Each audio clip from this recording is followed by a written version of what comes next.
Paul Gascoigne, Diego Maradona, Paul McGrath, and I'll even throw Freddie Flintoff in the 2007 Cricket World Cup. These are all top athletes performing at the top of their game hungover. And that is exactly what you're going to do today, Ben Taylor Matthews. You're going to podcast at the top of your game hungover. Okay, right, yeah. I was wondering where that was going. It's going there. How are you, mate? Paul Gascoigne wasn't hungover. He was just drunk. All the same to me. How are you feeling? I'm all right, yeah. Looking forward to a day off. Exactly. So we're podcasting, and massive kudos for actually turning out for this, Ben. Obviously, we're a team, but still, I think lesser men would have declined. The morning after your round of 16 defeat to Kieran Booth. Is that right? Well, when you commit to something, you commit to it, don't you? So here we are. I agree. Wouldn't miss it for the world, mate. There we go. And we've got a guest, so we can't let that guest down. But all to be revealed. Anyway, how's Oz been? How long have you been out there for? Like 6-7 days? Australia. So I've been here for 6 days, and it's been pretty cold, to be honest. Oh, my God. Yeah, we've not really had like a single sunny day. We've had a couple of monsoons. It's not been an amazing Australian summer, but the club's in full flow. Obviously, everyone is in a good mood. Boomerangers turn up, I guess, today probably. So they're in full flow. All the boys in the pro shop and Kate are just in top form, as you would imagine. What a team they've got out here. We've actually got a few View from the Hazards veterans at the Aussie Open. So we've got Jonathan Howell, John Lumley, Claire, Josh Smith. There's a common theme here. Everyone who's been on View from the Hazards is at the Australian Open, give or take. So good to have those guys around for sure. Either way, what else was I going to say? So you're out the singles. So you've got a day off today, which is how are you going to spend today? Just a bit of sightseeing, chilling out. Today, I think I'm probably going to try and head into the city because I've not actually been into town yet. So obviously, like, depending on where you are for tournaments, you end up kind of holding yourself around that area. So I'm down in St Kilda, which is lovely. Never been down by the beach before. The beach is class there. You'd know that, wouldn't you? Very good. The Esplanade, the Espy, I think that's in St Kilda. Yeah, so I'm probably get over to. I mean, you can see the weather behind me isn't amazing. Probably going to get to the beach. Josh Smith might come down for a swim, and then I might just head into the city. Well, I say do a bit of shopping, walk around the shops, and then That is actually a major positive of a day off. I like that. I think it's one thing I want to get better at tournaments is more like getting out of the club. But it's a real issue when you absolutely love real tennis and just want to spend your day doing that. So, I mean, this podcast would only be like half of what it would be if you didn't just sit around and watch it. But, you've got Lewis Williams to do that for you this week. So yeah, exactly. My day today consisted of a 5 a.m. wake up to watch the Lewis v Darren match. Didn't even check my phone, so I didn't know what happened. Was watching it back blind. That would have been exciting. Oh, mate, it was unbelievable. 2 hours 44, that was all I knew about it. And, like, Darren's winning 2-love. And I said this to Lewis so I can say it on the podcast. And I was like, I thought there was, like, some kind of electrical storm that caused the court to, like, close or something. So that's why the time was so long. I was like, what's going on here? Because it was 2-love Darren and 3-1. And I was like, oh, clearly, like, it's my monsoon or the court's sweating. So they had to pause play. Was it 3-1? Was it 3-1 Darren in the third? Mate, incredible, right? Absolutely incredible. And I was like, well, this is a scam. Like, why have they just let it streaming? But to Lewis's credit, and he's a 5-set master, just never stops. Won that set 6-5, won the fourth 6-1. And at that point, obviously, I'm watching in the morning. I think he's going to win it. You're watching it live at that point, aren't you? Yeah, literally, I'm like, Lewis is literally winning this. This is it. I'm going to go upstairs, check my phone, and like, it's going to explode. But great match to watch. Like, that guy is incredible. Or like, what an incredible competitor. It doesn't matter whether it's the first point or whether he's like 6-love, 5-love down. Like, he's just all in. It was brilliant to watch early in the morning, and all the other matches today, which were also great. So here you go. Then I'll throw you under the bus here because now I'm not in it anymore. What's your what's happening in the Australian Open?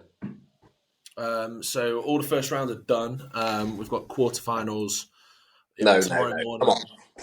Who's winning it? Who's beating who in the final? What's the score? All that jazz. I can say that. Well, I like Lumley. I watched Lumley against Rosedale round one, and I know that's just a round one, but John looks like he's moving really well.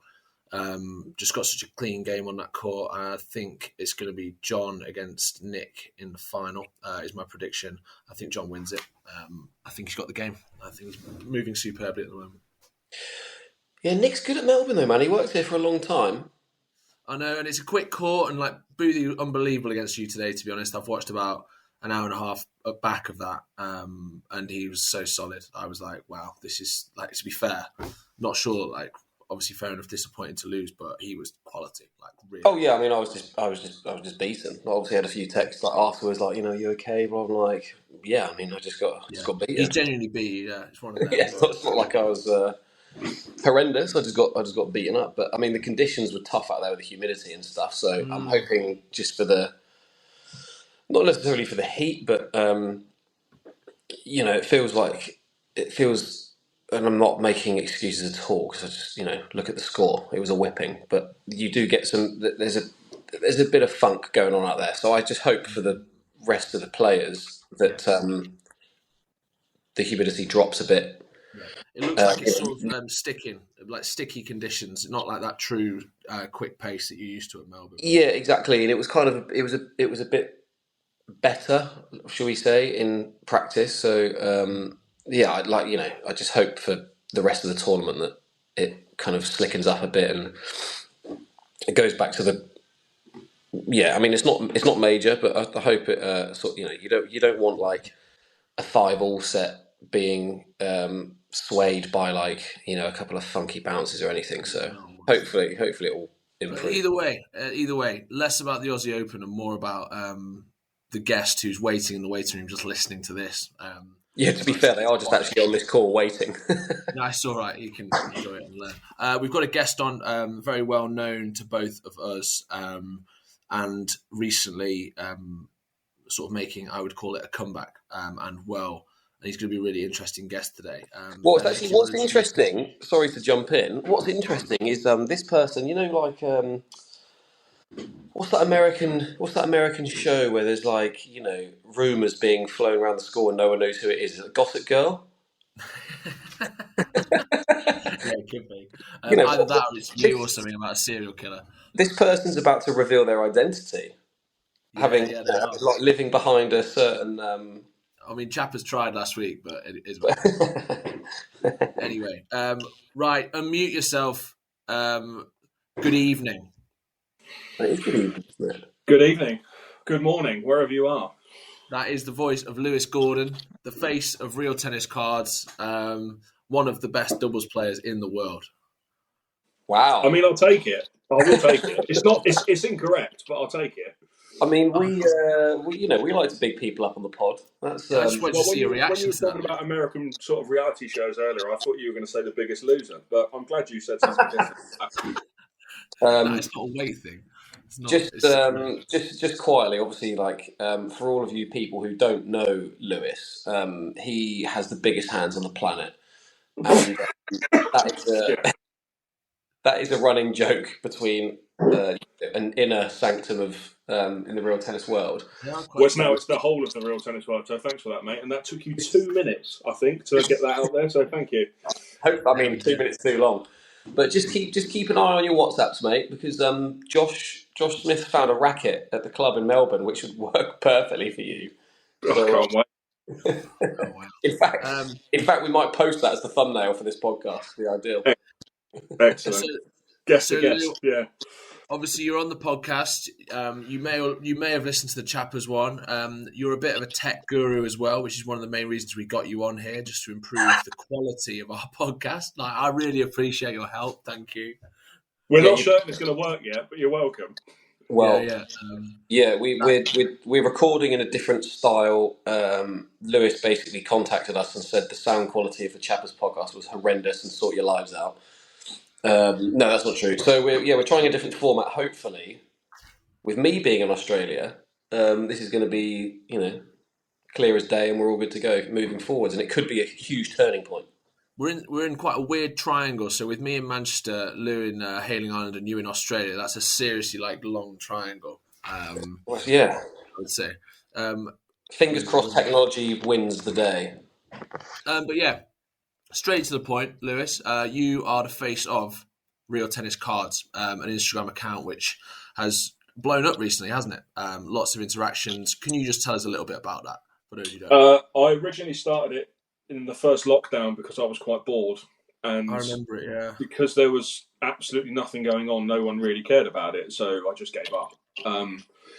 And then I think I was chatting to you. I might just been chatting to you about it, and I said, is anyone keen to sort of help me with some numbers? And there were a few people that said yes.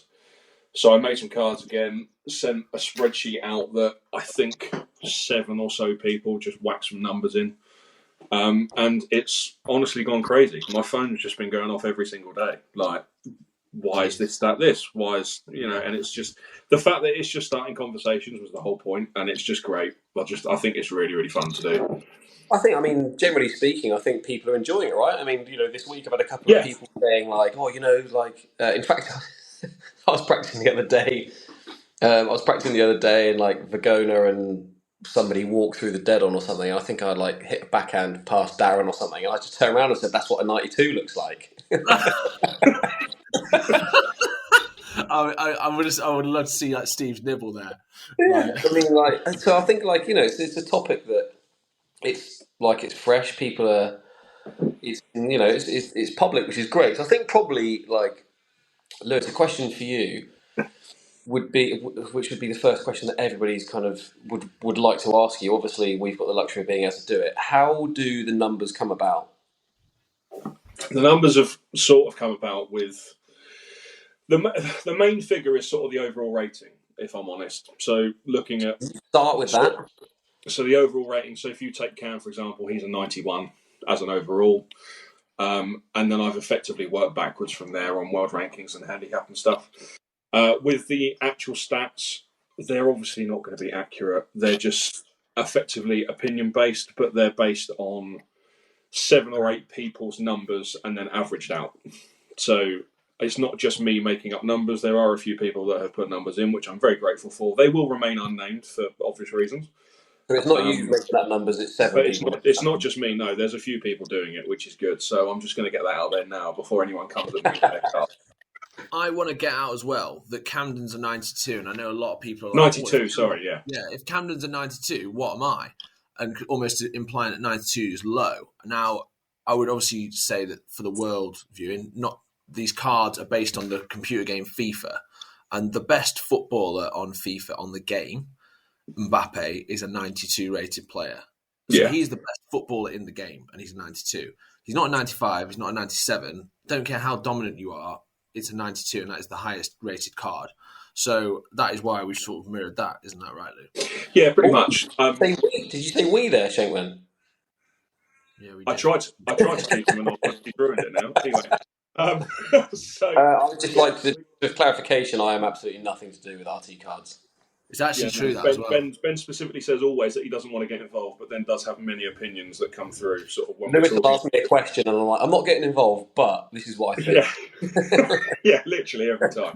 No, it's based off FIFA. The reason the cards are where they are is it also gives room for effectively special cards. So at the end of the Oz Open, I think I'm probably going to do some sort of poll on Instagram on who they think's had the best performance.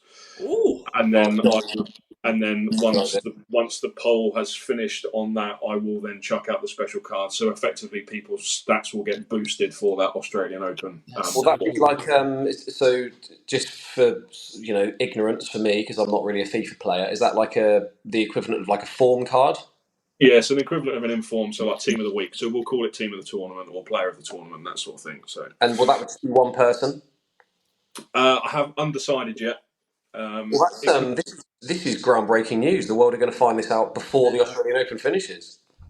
Yeah, so there will be some inform cards. There'll be stuff to do. I mean, when I started it, I didn't think it would be as much work as it is. You're not, just for my benefit, you're not going to release cards with people's numbers dipped, are you? No, don't worry. You Out of form card. you won't be going down to a 77 until next season. Definitely not the team of the tournament. Yeah, I mean, I'm on my way there, so... No. So I think what if all goes well, I think the cards that I've put out, I know I missed the French, but the cards that I've put out will remain for the whole season, and then they will be updated next season. But after every single tournament, there obviously will be special cards. So like the 2021 I did, I think, was that a World Championship year? Did Cam play in the World Champs that year? We did a Camden one and a Rob one, I think. So I did a Cam and a Rob one, and then Cam got a special card effectively that came out after he won it. There's legend cards as well. So we've got one legend card, which is Rob Fay at the moment. Any more plans for legend cards? There will be. I have got one in the archive, which if anyone's forgotten will be great because I'll just repost it. But there we go. I was just about to say let's have a guess, but I mean Shengman knows who that is. It's going to be Chris Ronaldson. Might be. It depends when's this coming out. So a suggestion for me would be legend cards like on a particular court. So like a Hobbs at Newmarket court, like 98, like everything. We are a big fan of Hobbs at Newmarket on the podcast, so that would be good. Yeah, but hang on, you've already done a Rob Fay Legend 99 around the board card. So what on earth do you make Hobbs at Newmarket? Infinity. It's just a concept. It's a concept. There are such things as concept cards. I can make one. You'll have to. It's never ending. But yeah, it's exciting. I think it's good for juniors. Gets people talking about attributes. Maybe will encourage people to improve their attributes. I think it's just attracting a younger audience, which is what post-COVID tennis needs, really, I think. Yeah, it's quite funny. I had a lesson today with, I wouldn't say, well, not juniors, but sort of a 17-year-old, an 18-year-old and a 21-year-old, and I sort of mentioned it to them, and they've immediately followed it. Like, they don't actually play that often, but they're immediately like, okay, that's quite cool, we'll follow that. So it's just quite easy to get the younger gen involved with it because it's effectively based around a video game, and all juniors and everyone loves video games effectively, right? So... it's just been quite interesting to see the response to it, to be honest. I was telling Shanks yesterday that first reel I put out, the one that had all the players for the tournament after the qualifiers, I know this is obviously small numbers for us, but we're a small game. I think it's now had over 2,000 views. Wow. But 1,200 of those accounts that have viewed it don't follow me. So it's people that aren't involved in real tennis. So even if it's a 5-second thing, it's still getting exposure effectively. I'm not saying it's going to revolutionise the game, but people are now seeing it from a different perspective. It's definitely less going to be Henry VIII, more like our team of the week sayers. Like that's more where we're going with this. Is that of interest? Will Henry VIII get a card though? Now it's been mentioned, potentially, yes. Yeah. So here's a question for you then, because obviously we're like trying to delve in.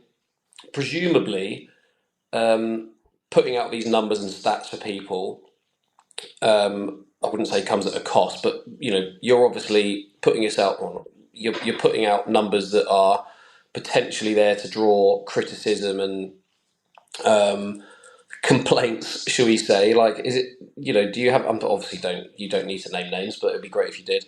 Do you get people kind of whinging, or or don't think this is right, or because what's great about it is it's an opinion, right? There's no fact behind it, but I imagine a lot of people probably question the numbers, don't they? I've had a couple of people question them, but not well. I say not in a derogatory sense. There may be one or two, but a lot of people have potentially said that numbers are too low. I think people aren't quite understanding the fact. Like when you said earlier about why is like someone not like a 98, they don't quite understand the thing I'm basing it off is 92 is the highest thing, and I've then had to base it all around that. But there's only been sort of like one or two sort of like, and it's all jokey comments, right? No one's actually really that bothered, but someone will say like, Ben's got a 92 backhand, and why is mine not a 87 or something like that when there's actually like a 78 or something like that? You know what I mean? Like, well, let me tell you why. Because it's not mine. Well, there you go. Yeah, but no one's really sort of I'm in the firing line to a certain extent, as you say, because obviously now everybody's going to know it's me. Not that, most people did anyway, but I'm probably going to get more messages now. So cheers, boys. But the thing is, I'm pretty excited to see Will Flynn's card because, God, that guy hits it hard. He's surely right up there, Lou, isn't he? I mean, do you want me to give you a number, or do you want to wait for the card? No, come on, don't. No, what do we do, Shanks? Do we try and get a reveal? Well, I mean, I think he's the hardest hitter in the world. Definitely harder than you, Lewis. Well, incorrect, because you're speaking to the hardest hitter, but we'll move on. That didn't. That's the easiest bit of what I will say is that he's in the top 5. Yeah, definitely. So it should be. That's exciting. I think the power stat is one which gets a lot of people talking because I've even had my mates being like, "What? You go to the gym all the time and you're like 76 power?" And I'm like, "That's really accurate, pretty accurate. If anything, too high." I was about to say, your power belongs in the category C. Yeah, exactly. I was just like, it's a great. And so, Ben, when you've been going through the cards, obviously not remaining impartial, which stats have you been looking straight for? Like, was it the backhand, or were you like, oh, what's his targets or retrieval? What do you think? Let's go through the six statistics. I mean, I think what's good about it is obviously it's not, it's not Football Manager, right? Where you've got like 20 things to look through. So it's pretty short and punchy. So you kind of just look at all of it. But I guess, you take any sport, right? The power would be that's the ego number, isn't it? Effectively, if you talk to a golfer, it's like, who's the biggest hitter, who drives it the furthest. Yeah. And, all the memes you see and stuff are all, about I've outdriven you, etc., etc. So power is probably the most egotistical one. But I'm always interested in the targets number, mainly because obviously the good thing about this is we all have the benefit of playing against these people. So I think that's why I asked you about the criticism, because this isn't like, a FIFA card where you go, well, this person's an 82, but you've only seen them play. The difference between like football and real tennis is obviously we play against them. So yeah, I'm always interested in the targets one because I kind of look at somebody and go, oh, I know that like whether I feel this person hits a lot of targets or not. Do you know what I mean? You can see if someone's got a good forehand or a good volley or whatever, but the targets one for me is, if I'm on court with this person and they've got targets 89, do I feel like they hit a lot of targets past me or not? And I feel like that's quite a good barometer for. I mean, the British Open stats for a reason, and like, there's a lot of like people at the top of the dead-ons count, the grill count, your percentage of like dead-ons points won, stuff like that. We've now got loads of statistics, and there's only going to be more produced by Ben Gatenbeek. Which, by the way, like the stats are amazing. Like, obviously they're amazing, and the more data, the better, right? Like, it's a big, massive forward step for us as a small sport. So, absolutely hats off to anyone who's throwing data into the game. The good thing about like a real tennis card is that is just a fixed number. My only, I'm a big stat man. I love stuff like that. My only issue with like stats in the game is like, if someone hits. So, all right, Shanks, I'll throw you under the bus because I can do this. Would you consider yourself a ferocious target hitter? I think, you know what, and I'm going to refer to TalkSport here. A bit of a long answer. It's okay, mate. It's okay, mate. You can say no. I mean, go on then. I'll say no, but I've got a point to make after. All right, okay. So, I think everybody listening would not turn around and go, right, talk to me about Robert Schenkman's game, and they'd go, oof, massive grill hitter, right? That's fair. Yeah. Exactly, they wouldn't say that. So the thing with like a grill count or something in a tournament is it obviously depends on the personnel. Yeah, it does. You're going to hit 20 grills against Joe Smith, let's say. Yeah. But then if we put you on court with Cam, you're not hitting 20 grills, are you? So it's not. The draw and the draw and the opponent makes a big difference to those numbers. What I heard on TalkSport today, which sort of links to Football Manager, links to the cards, Darren Bent was talking about there are some strikers who are finishers and some strikers who shoot. Now, I think there's a lot of people in real tennis who shoot for the targets. They're not finishers. They're not clinical. I'd put myself in the finisher category and other people in the shoot category. Because if I'm going to get it in. It's precise. Like Sorry, the reason I'm laughing is because I just saw Lewis's face when you said. Well, Lou, are you a shooter? Lou, are you a shooter or a finisher? I reckon you're a shooter. What, can I be both? I don't know. I mean, it depends. If you're looking at if you're looking at hitting targets, then yeah, I'm probably a shooter. But I finish points quicker. There we go. Well, I thought it was an interesting point by Darren Bent, and I immediately thought of real tennis. The moment you said that, I was like, "That is a good point." Yeah. Shooting. Rare, isn't it? You know, in fact, when I was watching Darren and Lewis yesterday, the first thing I said They're just shooting. They're just shooting. is like, take Darren at the service end, for example. If he's not under pressure, if he's not retrieving, he's trying to hit the grill. Yeah, every So he's literally just shooting not constantly. criticism. It's good, but like No, exactly. And his numbers are high because he's just like, I'm just constantly trying to hit it in there, and if it misses, I'll just try and mop up whatever comes back. But on that basis, like his numbers for his, his numbers are extremely high. I dread to think how many grills he hit yesterday. insane. Like, dread to think. But it's basically you can't win the lottery if you don't buy a ticket, right? Yeah, 100%. So he's I think that's constantly shooting, and therefore, just by sheer default, we'll get a lot in. You take somebody like a Cam. And he won't mind me saying this, and if he does, I don't care. He's a finisher. Cam doesn't just wipe the ball at targets constantly, right? So the big thing you hear about Cam is people go, God, he never misses. And I always turn around and go, you're absolutely right, he doesn't. If he's going for the grill, he never misses. But he doesnn't go for it unless he knows he's going to hit it. He's a finisher, right? Yeah. He's not just hitting the ball into areas. I'm not saying Darren's a hit and hope, but he's like, just keep giving it a chance. Keep giving it a chance. The point is valid. The point is valid that we're getting at, and it's just like that specific, like drilled down into the stats, like Football Manager rather than FIFA kind of stat, where there's 20 rather than 6. Which I think, Lou, as the cards become more and more popular, hopefully we get more and more specific, which will be exciting. So here's a question for you. You say you're either a shooter or a finisher. What's Julian Snow? He was probably neither. Yeah, that's what I mean. He played defensive mid. He never shot, so like it doesn't matter. He played right back. He was all about the transition. He was the anchor, sweeper. Yeah, exactly. Dan Douglas Luiz, he scores there. Anyway, right. Well, we've talked about the cards. Obviously, going well. That is why we've got you on, Lou. But obviously, you're not just a card maker. You are an experienced professional in the game. Are you approaching a decade of service behind the wheel? Slightly more? I'm in my 9th year at Petworth, yeah. That wasn't bad for me. Nearly 10. 2015 I started, yeah.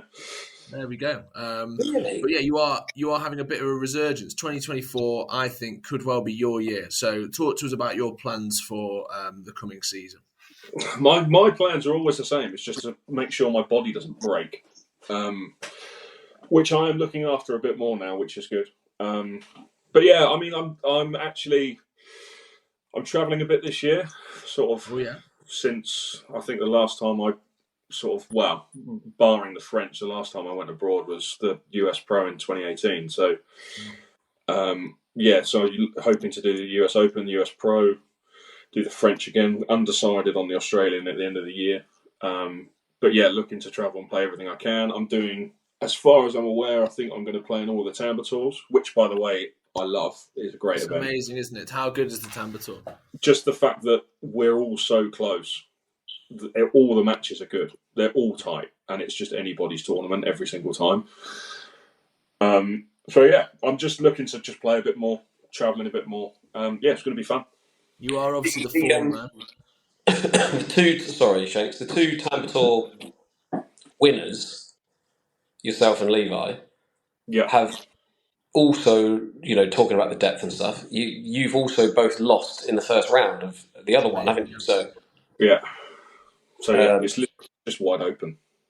Just wide open. But coming into the US Open and the next Tamba Tour event in a bit of form, because you won the latest Tamba Tour installment at Petworth. So probably your first singles title, perhaps since the Taylor Cup in 2017, 2018. Yeah, probably, unless we're counting silver racket, which is good. So a bit of a bolter in 2024. We're not counting silver racket. I don't blame you, to be honest. I don't count handicap events, pal. That's all right. Well, it's all I've got, mate. No, you've got the Taylor Cup and the Tampa Tour, but yeah, and the satellite. I won the satellite that year as well. Yeah. Okay, there you go. Yeah, that's sorry, I stand corrected. Shankman there. There you It's have. unlike that. It's unlike that. So obviously you're like in your 30s now, which I'm sorry I've mentioned, but it wasn't a secret. What? So obviously, probably approaching like your peak in the game. What is going to be your main thing that's going to get you to the top, to like that next group of players, which I think is very much attainable for you?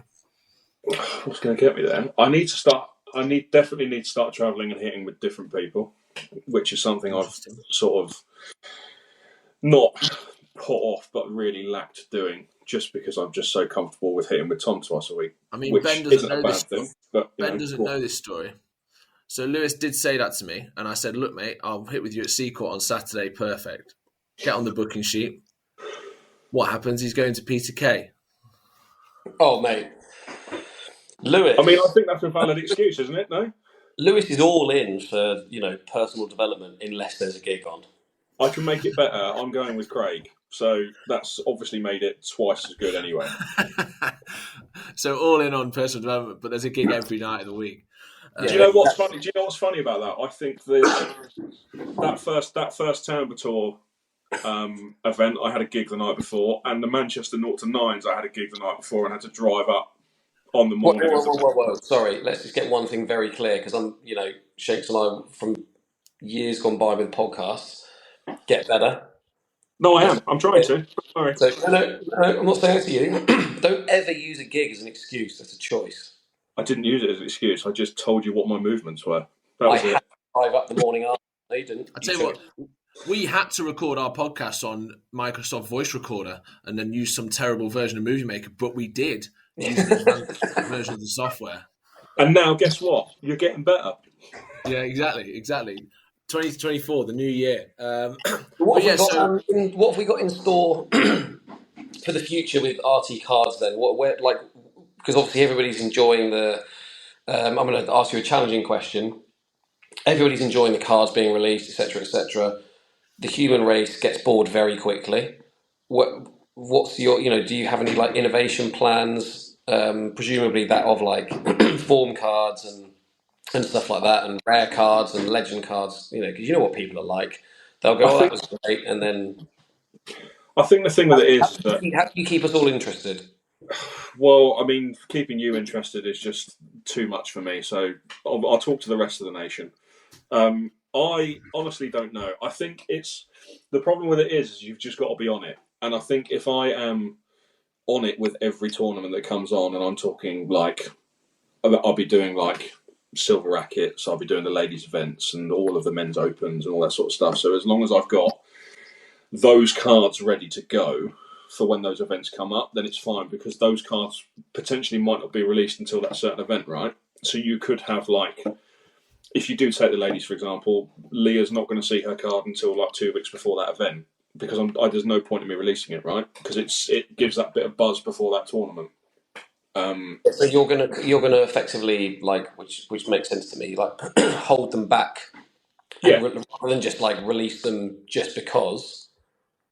Yeah. So the ones I released, apart from the odd couple, because I did the top 8. I'll tell you about that in a minute. But I did the top 8, and then I did everybody else that was playing in the Australian Open. Those were the cards that I released before the Australian Open. I miscalculated it slightly, and Nino came out a day after the tournament started. But that was the last card I had to do, apart from the 2 qualifiers, which I did quite quickly after the event. But I think just having a little bit of buzz before the tournament of, what am I going to get? What's my rating going to be, and that sort of stuff, that would be good. I'd like to do some more sort of poll stuff as well. So, actually doing polls after the events of who should get the Inform, just to make it that little bit more interactive. It also takes a bit of heat off me as well, because it's not always me deciding who's the best player. It's sort of it's a global thing, and getting the whole of the real tennis world involved. Yeah. But yeah, and then special cards and stuff as well. And because I'm a complete nutter, I've even looked at even making them and putting them in a pack and I potentially was going bringing to them to say that. press. Can you make them? So I've looked it up, and there might be a way that I can do it. It'll be on the cheap to start, but I might, because it could effectively be played as top trumps. So it could be that you leave a pack at a club, and then they've got that, and then when I've got new cards in, then they go out and all that sort of stuff. So Exactly. You get kids like buying a pack of real tennis cards, like, oh, brilliant! I've got like an informed Lumley, and then other kids will be like, oh, can I swap you this? I've got a Swapsy Lewis Gordon, yeah. Yeah, this silver like Chris Ailey or something. Like, Wow. So I've yeah. got another question for you, which I'm probably sure I'm sure probably raised a few eyebrows. Talk to us.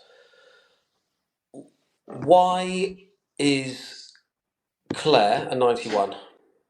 Thank you for I would bringing it just up. like to clarify this by saying, before anybody listens to this and thinks that I don't think she should be a 91, that's not true. I'm just asking, so for example, yesterday you would have had Claire as 91 playing against Josh. I don't know what Josh's rating, in inverted commas, is. And I'm sure a few of the egotistical men have probably asked you why she's rated higher than them when they're a similar handicap, etc., etc. So what's your kind of view into how are you going to kind of factor in the ladies' game?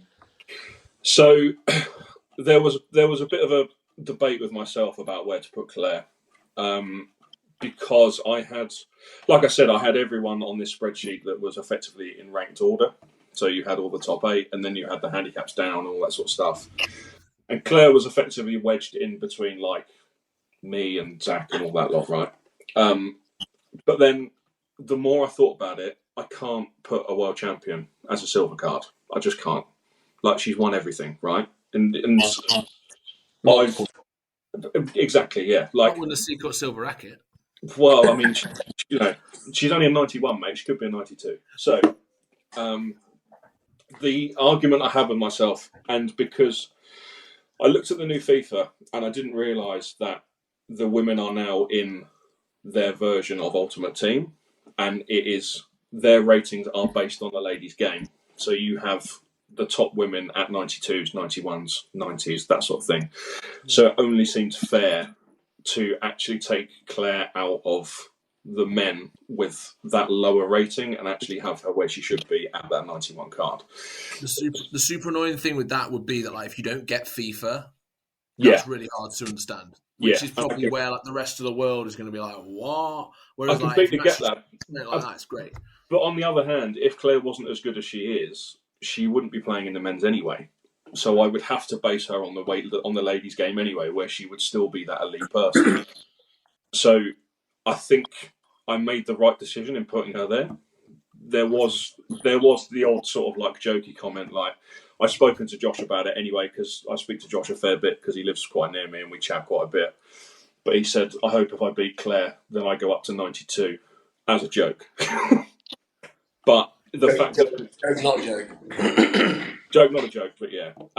But it's just conversations, right? And even stuff like that, like, no one's complaining that she's there. They're just wondering why. It's more of a question than anything else. Like, why is that there? And it brings that conversation even further forwards, because now everyone's like, okay, well, what's going to happen with the ladies' game and the men's game? And I could potentially have junior cards for the Junior World Championships and stuff like that. So I'm not saying I'm going to, but they have to be based on their own sort of field, if you like. That's how I've done it. Yeah, because I mean, which is, thank you very much for your explanation on that, because I guess if it's purely just a ranking list, the ladies' game isn't as deep in terms of quality as the men's game. So, where do you go? Like you said, if you're using the men's game as the barometer, as it were, and you put Claire in as whatever she would be based on her actual handicap rather than her gender, where do the rest of them go, etc., etc.? Because let's be very clear, she's light years ahead of anyone else in the ladies' game. Yeah. So where do where do the rest go? So the fact that it is a a separate thing, because obviously some people would go like, oh, is that a bit sexist or whatever? But like your reasoning for doing that, I don't think it is. But I think the other thing I had as well is if I'm looking at this going out to a younger generation of players coming through, and you do get girls that are interested in the game, like we say, because of the depth, and Claire is light years ahead. If I based all of the women on the men's, then all of the women would be the lower end of those cards. So there's no sort of inspiration being put forwards there in that, it's all about colours and rankings and all that sort of stuff. So I've done it on that sort of basis as well, because it will be like, oh my God, like Claire's 91. Like, okay, well, I'll start playing this now. And it might work for the boys for the men's game and stuff as well. Yeah. I mean, the main thing was it's a bit of fun and it's going to start a conversation. But if it does get that younger generation involved, whether it be boys, girls, it would just be great to see some more people coming through. That is an excellent point, and it would be pretty dispiriting to see like a ladies' World Championship quarterfinal lineup with like a load of bronze cards and Claire. It would look silly. So I do agree, just on a colours perspective. However, we've reached the 67th percent of the podcast. We've just done 2/3. And now the third part was not a secret when we do it with Chappers, but depends, Lou, how good your memory is. We got to do your part of the Real Tennis Cyborg right now. So me and Ben, fantastic preparation. Just did a quick text before we went on. And we've assigned you. What part have we assigned you, Ben? Hang on. Well, we need to go back to the Chappers. We sprung. So again, just to kind of reiterate, when you answered for him, didn't you? Well, I just planted the seed. That's all I did was planted the seed. When we did it before, we kind of went, serve, return, forehand, backhand, blah blah blah. So what we don't want here is for people to preempt or start to prepare. I think that's fair, isn't it, Shanks? Yeah, don't like so we just randomly chucked the volley at Chappers. So it should be, the Cyborg currently looks like almost Steve Agona's volley, but actually Brett Richardson's volley. Steve will love that. In fact, do you know what? Steve will probably turn around, which is great, and go, well, hang on, like my RT card says I've got a 93 volley.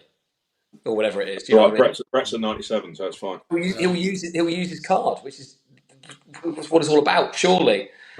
Yeah. The part we're gonna go on. Sorry. The part we're gonna spring on you, Lou, just because we want to get the discussion going, is the force. Something you know all about. Yeah, and there's two reasons we're springing the force on you. One is that obviously it's something that you know plenty about. So it's a good target, a good discussion point. But mainly, just because we're this way inclined and we're awkward, we love you to not be able to nominate yourself because we know how much you want to. So not at all. Not at all. So let's talk. You can have number one penthouse cleaner if you like, or Oh no! You'd be number 2 behind me, mate. Don't worry. Oh yeah, fair enough. Yeah.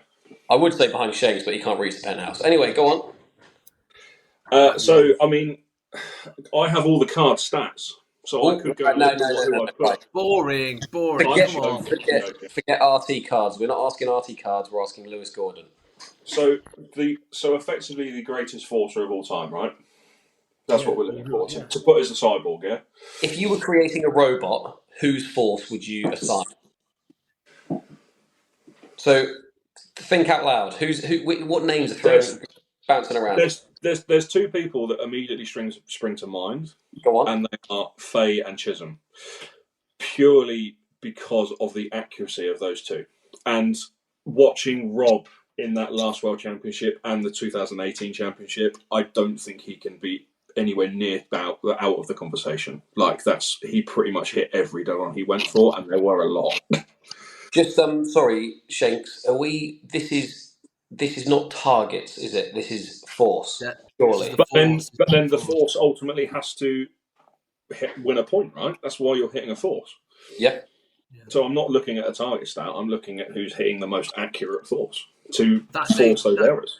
Would That the day two of 2 those at Preston, yeah. would the two of those go kind of hand in hand though? Yeah, I suppose so. It depends how I'm going to look at it, because I Keep can look at it thinking. as I like the debate. I can look at it as the most accurate. I can look at it as who do I think hits the ball hardest. Who Tell you has what, hit? let's throw some names out there for that. Who's in your head? When we say targets, you're like, right, Rob, Tim, the obvious two. Yeah. Who else is in there? If you're looking at actual just force, I never saw him play, but there's a lot of chat about Dave Woodman. I played that. I played Woodman a lot. I played Woodman a few times. Well, you've survived the story, but I've never. I don't think I. Oh no, I did see him play once at a World Championship doubles. Actually, I think with Dan Jones. I mean, Woodman was a shooter. Nice. Just nice. laced everything, right? And a finisher, but like literally every ball, he's like, where's the dead on? It was like just relentless in taking it on. Okay. Well, I can't pick him then because I never saw him, so that's out of my wheelhouse. I can't do Well, that. you say that we picked Gene Scott, and I don't even have to. The only reason I know he exists is because of like a story. Well then it's gonna have to be Woodman. It's gonna have to be Rob then.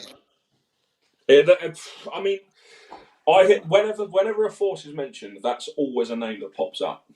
As like when the conversation of top 5 forces of all time, Woodman always pops up. He's always in the list, like without fail. And some people always go Rob or Woodman there. Woodman, sorry. Woodman. Yeah. But then You I personally would have to say Rob, just on his last 2. I mean, obviously his career as a whole, but his last 2 World Championships, I'd have to say he was the best forcer ever. I mean, fairly predictable, I'd say, but you wanted the best player, right? But let me be very clear before I draw criticism and people start thinking I'm bad mouthing Rob Fay there. Fairly predictable, but for obvious reason, right? Yeah. I mean, relentless dead on hitter. Yeah. And that's what a force is, right? That's the shot you're trying to make with that ball. It's interesting you say that actually, because I think that so let's flick it round. If you ever do like a grill hitting competition or something, and not chuck it around the corner and hit it in, like that's easy. So you've got someone feeding balls at you, right? Mm-hmm. And you're trying to hit grills, and you're putting a beer or a coffee or lunch on it or whatever. Your numbers are directly how many grills you hit. Yeah. Every time you miss, you're like, oh God, I've not hit one for 5. But if you were in a match and you've sprayed a load of Maymore Tambers, you might have won the point 5 times. But the game is how many grills can you hit. So Rob rightly gets the plaudits for the number of dead-ons he hits. And you just said there, like, it's about hitting the dead-on, isn't it?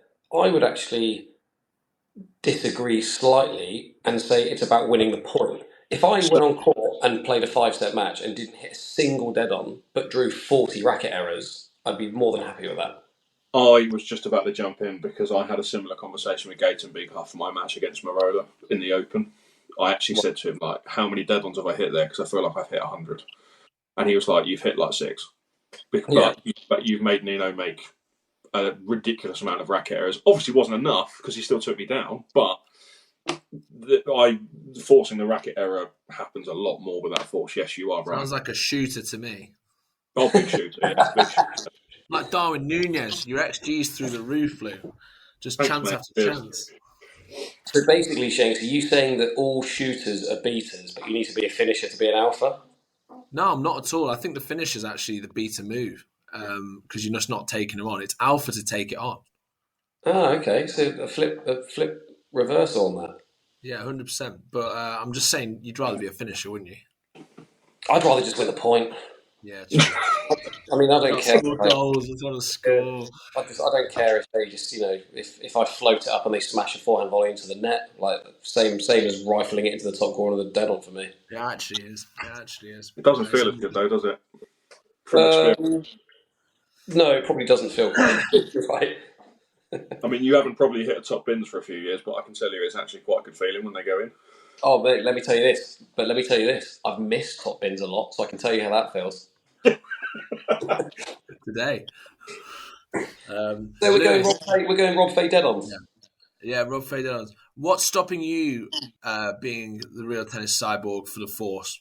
Because you told me I'm not allowed. No, that's true. No. You're allowed to nominate yourself. We're changing the conversation now. Do you think your Force is right up there? But what's it missing if you're missing something about it? Why Rob and not you? I think from a ball striking perspective, I'm up there. Actual snapping on a ball, I think my ball striking is definitely up there. And if I have a purple patch, my accuracy is probably up there, but it's just not there as consistently as any of those top boys. It can go off for 3 or 4 games. I can then have a patch of 1 or 2 games, and it can go off for 5 games. Like it's pretty. I wouldn't say it's that inconsistent, but it is inconsistent compared to those boys, which is why I wouldn't even put myself anywhere near it. I just wouldn't. Starting to sound like a shooter. Well, also very modest. It's interesting again. Like flip it around slightly, just go into like the immediate term. Watching Darren against Lewis yesterday, Darren's just constantly like, right, I'm just going for it, right? Mm-hmm. Went off the boil a bit in the 3rd set, very much so in the 4th set. And it's amazing, I'd love to see the stats on like, so dead-ons is a different stat because like you say, you generally get a racket error out of it. Whereas a grill, I think, is a fair stat because people generally aren't getting in the way of that, right? It's either in or not most of the time. I would love to see what Darren's grill stats were in each set because, as soon as, and it was the same thing when, again, I'll pick on Darren again. Sorry, Darren. When he played Nick in the British Open, that was dead-ons that time, but loads and loads in. And the only reason I mention it is because you said, purple patch. Once that purple patch is gone, then the numbers aren't there. It's amazing what can happen to somebody's, kind of the score lines within a match, and that definitely happened yesterday. You could just see that the grills were drying up, but that's why we all love Darren, right? He doesn't care if he's missing; he's still going for it. He's like, they're drying up. I'm still going. He's always going to be right up there in like the top goal scorers. He's just always going to be a consistent scorer in the league, isn't he? You can rely on him. So your personal Force is just not quite relentless enough, accurately relentless enough to put you in. It's relentless with how hard I hit it, but it's not accurate enough. No, I think it's getting. I mean, if you want to discuss it, I think it's getting more accurate in that I'm hitting lower a lot. Ooh. So I feel like I'm actually hitting lower and making more racket errors rather than giving points away. Interesting. But again, it's for me especially, if that first ball comes back, that's my main weapon just gone for that entire rally, right? So I'd also put that in perspective as with the best forces as well, is that they can back up that force. So what you're saying is basically that you're a Gary Anderson. Trying to hit for fun, but but you can't hit a double. Can't hit a double. He could not hit a double the other day. I actually pride myself. There we go. We've said it many times on the podcast. You can't. I'm not saying you are by any stretch of the imagination, but it's very, very rare that someone gets to the top of any sport being a one-trick pony, right? You've got to have that, and like you say, you're now keeping more down rather than up, so you're still winning points rather than. Well, you're not hitting it up and losing points. You're hitting it low, and therefore you're going, right, I'm replacing these potential lost points with chases or racket errors.